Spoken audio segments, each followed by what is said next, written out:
छत्रपती शिवाजी महाराज की गणपती बाप्पा मंगल मूर्ती पुढच्या वर्षी. आज वाढदिवस कोणाचा आहे? अरे तुमचं माझं नाव काय? बर बर. आता हे दप्तर आणले ना तुम्हाला, हे कोणी आणलंय? हा बर बर. कुठे इथं दिसतंय का तुम्हाला? कुठे? कोण हे? हे का? बर बर. असं सरदाराच्या लक्षात ठेवायचं बरं का. आपल्या गावचं नाव काय? नगदवाडी. नगदचा काय अर्थ होतो? काय म्हणतात? हा नगदपैकी. हा नगदपैकी. अजून कोण सांगू शकतं नगदचा अर्थ? रोख रक्कम, कॅश आहे का नाही? काय नाव आहे गावचं आहे ना? उदरवाडी नाही, नगदवाडी. बरं, आता तुम्ही इथं शाळेमध्ये शिकताय. तुम्हाला मोठं झाल्यावर शिक्षक कोणाला व्हायचं?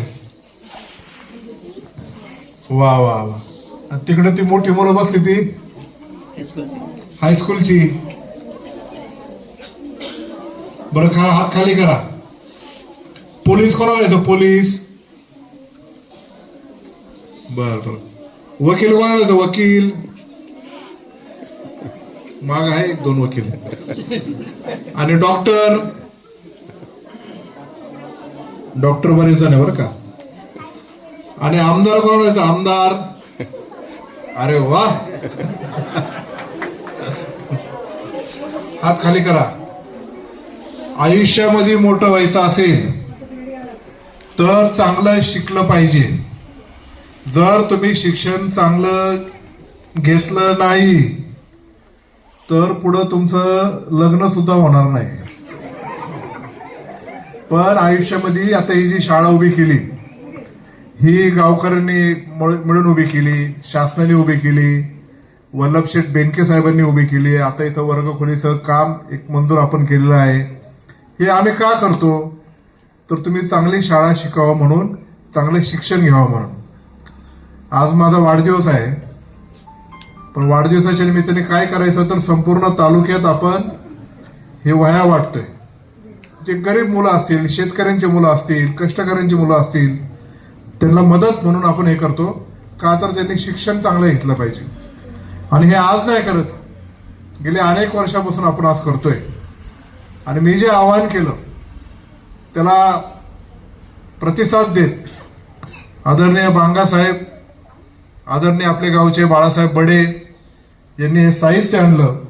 मी त्यांचा मनपूर्वक आभार मानतो.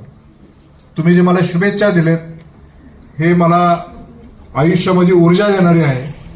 आणि भविष्यामध्ये या तालुक्याची आणि आपली विशेषतः शिक्षण सेवा कशी उंचावेल याच्याकरता मी कायम प्रयत्नशील राहील. पुन्हा एकदा सर्व मुख्याध्यापक तुमचं आणि सर्व शिक्षकांचं मी मनपूर्वक आभार मानतो की तुम्ही ह्या कार्यक्रमाचं आयोजन केलं. मला शिक्षकांनी आणि तुम्ही सर्वांनी खूप आग्रह केला की तुम्ही या, आणि म्हणून आज या कार्यक्रमाला येता आलं. आणि मला खूप आनंद वाटला की आपल्याच या गावामध्ये एक चांगला प्रकारचा कार्यक्रम आपण इथं पार पडतोय. सर्व मुलांना माझी विनंती असणार आहे, आयुष्यामध्ये एकच गोष्ट लक्षात ठेवा, आपल्या आई वडिलांचं आणि आपल्या शिक्षकांचं आयुष्यभर ऐकायचं. आणि ते जे सांगतील ती दिशा घेतली तर आयुष्यात काही कमी पडणार नाही.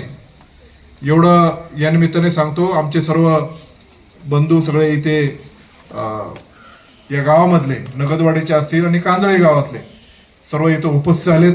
त्यांचाही मी मनपूर्वक आभार मानतो. आणि निश्चित प्रकारे आपले सर्वांचेच नेते अजितदादा आपल्यामध्ये नाही, कालच त्यांची जयंती साजरी झाली. त्या जयंतीच्या निमित्ताने त्यांना अभिवादन व्यक्त करतो. आज चंद्रशेखर आझाद आणि लोकमान्य टिळक यांच्या जयंती आहे, त्यांच्याही प्रति अभिवादन करतो आणि माझे दोन शब्द संपवतो. जय शिवराय.